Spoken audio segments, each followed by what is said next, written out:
My stepson, Austin, 19, has a cousin, young teen, who has a burn scar that covers his arm and neck. Austin picks on him constantly with hurtful comments. Some of the stuff he says is, "Are you still able to make friends looking like that?" Or, "How are you going to get a girl to go out with you when you're looking like that?" And more. It's infuriating because my wife, her family thinks this form of teasing is okay since that's his cousin. But I couldn't handle sitting there watching Austin treat his cousin like that. I truly felt disgusted as I had burns from a truck accident, but it's concealed, so it's not the same. But it struck a nerve in me. Plus, my nephew-in-law clearly felt awful, but nobody cared enough to notice. I brought it up with my wife and told her how I felt about Austin's blatant bullying, and she called me silly for using the word bullying. He's just teasing his cousin as a normal stuff between boys. So I said I wouldn't stay quiet next time he does it, and she shrugged me off. We were at my in-laws having dinner when Austin asked me to pass him the salad plate. His cousin was next to him, so he tried giving the plate to Austin, but Austin got grossed out and yelled at him not to touch the plate with his burnt hand. I was stunned, and unexpectedly, no one said anything. I told Austin that what he was doing was wrong. They would never look good by making someone else look bad. That's what bullies do, and he was a bully. He was shocked, and the family were quiet as I continued that if he thought doing this stuff would make him look superior, then that's a sorry state to be in. It shows how it reflects his own insecurities, and he should find a healthy outlet for these insecurities instead of feeding his confidence off people's unfortunate circumstances. I said his cousin has no control over his injury, but he, on the other hand, has control over how he treats others. Austin couldn't even look at me. He got up and rushed upstairs. Mother-in-law followed after giving me a nasty look. Dinner was awkward and no one ate. My wife was highly upset, saying Austin was just messing with his cousin, but I said all I saw was mistreatment and an offender getting away with it. She said I shouldn't have called him a bully to his face and in front of everyone, then double down and say he has insecurities. She stated that just like her family, Austin was shocked, taken by surprise, and won't be blamed for not seeing me the same, and that since he apologized to his cousin, it's my turn to apologize to him. But I said I won't. They're both sulking. Edit. I feel like I just had to put the following for more context. Mother-in-law said a couple of things. As someone who's married in, I shouldn't get involved in private family matters. She suggested that since I was shamelessly willing to call Austin a bully in front of the family, then Lord knows how poorly I treat him at home, and she insisted on taking Austin in. So, am I the idiot here? Dear Lord, not the idiot. How is everyone else okay with this? Good for you for being the only compassionate or mature individual in the room. Also, a 19-year-old adult bullying a child? More of the same boys will be boys nonsense we see all too often excusing atrocious actions. The 19-year-old bully has sensitive feelings that can't be hurt. The burn victim just needs to man up, though. Honestly, OP, let Grandma take the 19-year-old. He's old enough that he doesn't get child support, and she can support the adult if she wants. And if your wife refused to say anything to Austin, so that was the first time he heard that his behavior bothered you, despite your having talked to your wife about it in the past, then you are being marginalized in your marriage, and not just by your in-laws. OP, you should apologize, as in I am sorry for calling you out on your behavior. It must have been shocking to have to look at your behavior when it's clear no one else has called you out before. After the embarrassment wears off, I hope that you can consider how it feels to your cousin to be constantly called out and embarrassed for his accidental scars. Again, I hope that this can turn out to be a productive turning point for you, and that we could continue to support each other as a family should. I care for both of you, which is why I brought this uncomfortable subject to your attention. You are not the idiot. You're doing good parenting work here. Apparently, you're the only one. I, 37 female, live alone in a pet-friendly, no-breed restrictions apartment building, renting, in a U.S. city with significant crime. Our building has 2 on the first floor, 2 on the second floor, 1 on the third. I live on the 3rd floor. I don't share a landing with any of my neighbors, so anyone coming up to the 3rd floor is coming there for me. We do not have a secured gate or a front door to the building. I have a 40-pound dog, not aggressive in the slightest, does not have leash aggression, does not resource guard. She does have one guarding tendency. And due to where I live alone, I fostered this. She will bark at the door when someone is outside. She is part hunting hound, so she has a very big vocal howl bark. I've always found this comforting because I will know if someone is coming when I'm not expecting anyone. Sometimes people will come up to lurk on my landing. They have no business being there, and my dog will scare them away. She also lets me know when deliveries have been dropped off. A downstairs neighbor, 50s female, from the first floor has been up on my landing several times. She will sometimes bring up packages or mail if it's left downstairs, which is nice, but I've seen her through the peephole lurking around without anything to leave for me. One time she moved my doormat. She has seen me walking my dog several times. Outside of my apartment, my dog is all wags. She's asked several times where my other aggressive dog is because she's been up to my landing and heard my dog's big barks. I have told her each time that I only have one dog and that she sounds aggressive at the door. She hasn't stopped asking about my other dog, though. Last week, my property manager emailed about reports that I may have 2 dogs, which is fine, just to let them know because they want to know how many animals are in the building. I wonder how they got this report. Today, my neighbor was on my landing again. I saw her bending down in front of my door for my peephole, but couldn't tell what she was doing. So I swung my door open with my dog standing beside me, loudly barking. She got spooked by the noise and fell on her butt because she leaned down to look under my doormat again. I said, "See, just the one dog, like I told you." Then I realized she might have injured herself when she fell and offered to help her up, but she just stormed off, calling me an idiot and a witch, said the building was better before I moved in. I have lived here for 5 years. This is the first time having this issue. My sis told me I'm an idiot because I could have given the woman a heart attack by frightening her. I see her point. However, I did not know she was going to fall over. I still do not understand what she was doing on my landing. So am I the idiot here? Not the idiot. Your dog barked, you opened the door. She was frightened not because you opened your door, but because she was snooping in a place where she had no business. And when someone walks up to a door, they shouldn't be surprised if someone opens it. It sounds like she's looking for a key to try to get in and wants to know about your dog so she can know if there is one, if she possibly broke in. I get a camera ASAP and talk to your landlord about your concerns through email so it's documented. This right here, under the mat or over the door on the frame, are very common places for people to stash keys. A friend and I used to keep each other's keys over our doors, my key for my apartment over her door and vice versa. I came home one day to find her key jammed in my lock and my across the hall neighbor acting twitchy. I was glad to move when the lease was up. I don't know if I leaped till she's trying to break in. It seems more like she's nosy. Extremely nosy, admittedly. She thinks, or well thought, OP had 2 dogs and was probably trying to prove it, which would probably involve breaking in, but less of an I'm going to rob the place, and more of an aha, 2 dogs, I was right. I, 24 male, live about 10 minutes from the house in which I grew up. My mom lives about 20 minutes away. I visit my mom more often than my dad. I'm not above saying I have a favorite parent and she's it. So when the divorce happened, I opted to stay with her, as did my younger brother Benny. Benny is neurodivergent and also has some health issues that cause seizures and fainting. My dad's wife has a kid, Anthony, young teen, who's pretty clumsy like most kids are.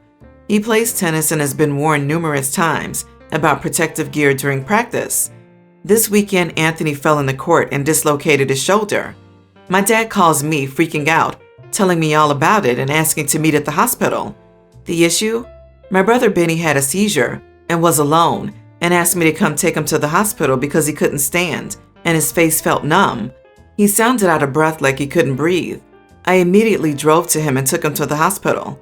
As I filled out some paperwork for him in the lobby, I saw my father come through the elevator. He asked me what took me so long, and I told him I was there with Benny and that Benny had a seizure and wasn't breathing correctly. He was shocked and began panicking and crying.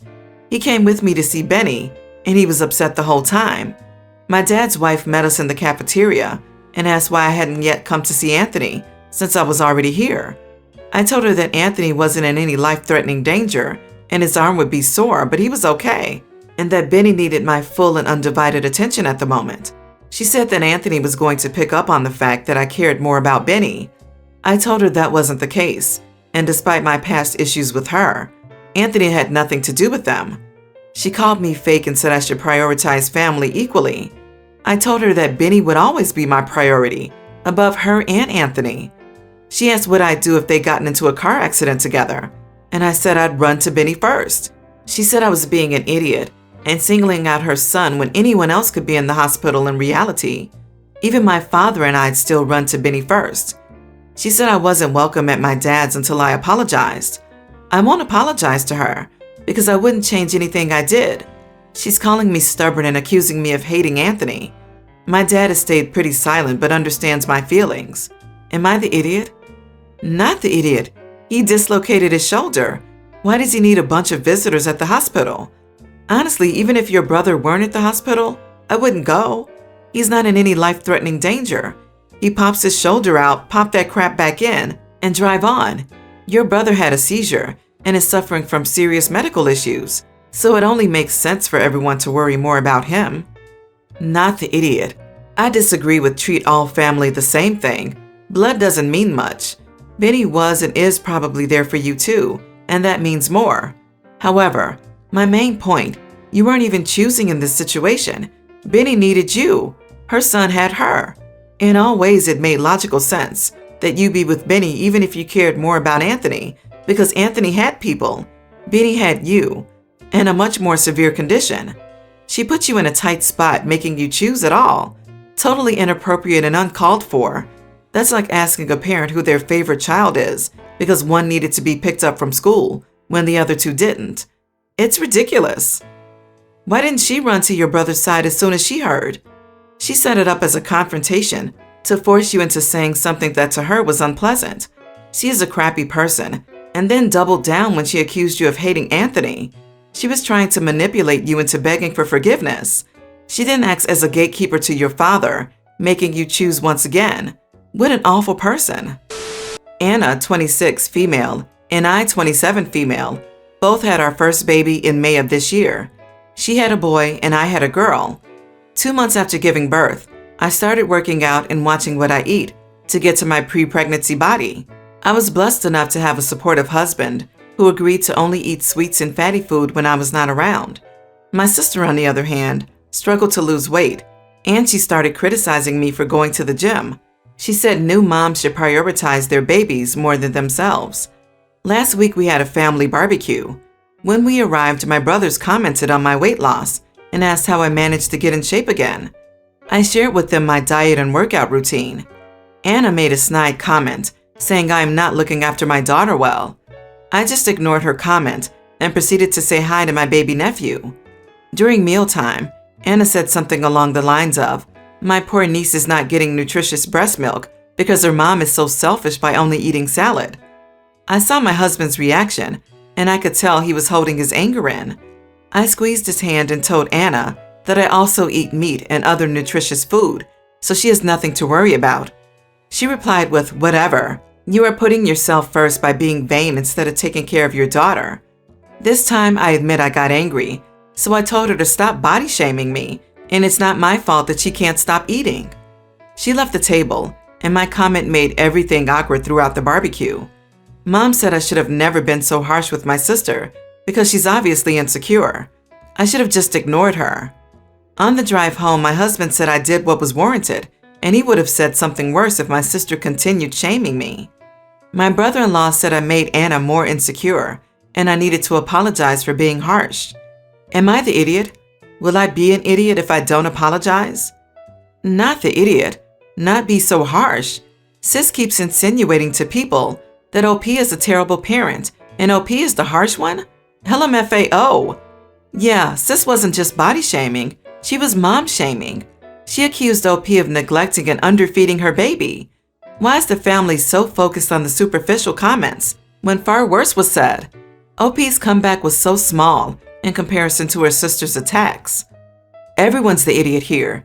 Your sister is an idiot for making snide comments about you and your baby just because she's insecure. And you're an idiot for body shaming her after having a baby and being in a vulnerable state. Very hypocritical of you. Yikes. Have a long, honest conversation and apologize to each other. You're sisters, not competitors. You don't have to bounce back. but you shouldn't critique people who work out after pregnancy, and you don't have to lose weight and then crap on other people. Not the idiot. Your sister is insanely jealous of you, and instead of talking through her feelings with you in private, she decided to try to embarrass you in the public sphere of your entire family. I probably would have said worse, to be honest. Honestly, the whole thing surrounding losing weight after having a baby is already loaded enough. Your sister didn't have to keep mentioning it. These are her insecurities, and although she's completely justified in having them, she doesn't have to torment you because of them. Don't dish what you can't take. My female 23, husband 27, and I have been married for 6 months. We're in a new, smallish apartment that he inherited from his father, and he turned one room into his personal gaming room, where he spoils himself by playing video games for hours on end, without interruption. He even has a lock for it. In the middle of studying for my final exams this semester, concentration can be challenging with him continuously distracting me by walking into the bedroom, either laughing at a video he's watching, or turning on the hairdryer or the computer. I tried studying in the living room, but he has the TV on, phone/talking, and he starts conversations with me while I'm studying. He even has friends over to party while I was studying. I had to go outside for some peace. I had enough. I told him to stop interrupting my studying by walking into the bedroom at random times, laughing and doing distracting stuff. I told him that if he interrupts me one more time, I'll move my studying books/tools into his gaming room.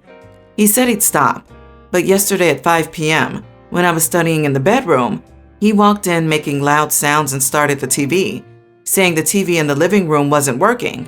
He turned the volume up, and that's when I lost it.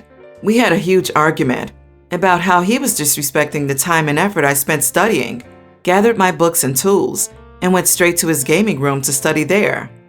He threw a fit, saying his gaming room is a forbidden personal space that shouldn't be accessible to anyone but him, and asked me to get out. But I refused, then locked the door, causing him to get upset and talk about how I was disrespecting/invading his space. It didn't end well after I told him I would use it to study, since he's refused to stop interrupting and distracting me. He kept getting upset, saying I took over his room with no permission and insisted I move out, but I refused till he started showing some consideration. Am I the idiot? OP, what's it like to have a son who's older than you? Seriously, he's acting like a boy having a tantrum. Your studies are far more important than him acting like an entitled teenager. If his gaming room is so important to him, yet he still has to interrupt you wherever you are studying, then it's time for the bedroom door to be locked when you're in there studying. And if the only bathroom in the apartment is in there, well, I'm sure his buddies he invited over won't mind if he runs over to use their lavatory. Not the idiot. Why does he get to have a space to himself, but not OP? In a small apartment? Guess what? That's unfair. Since studying is more important than gaming, he can move his gaming setup into the living room, and until OP graduates, it becomes OP's study. After that, it can be a guest room or office. Not the idiot. You're married, correct? And live there? What gives him the right to throw a temper tantrum after you repeatedly asked him to respect your studying and he ignored your request? It's not like he was in there and you threw his game system out the window and farted in his face. That's childish. I'm not using it, but I don't want you to have it because it's mine. He's the idiot. It blows my mind that you are married and he told you to move out. If OP does move out, it should be after she serves him divorce papers.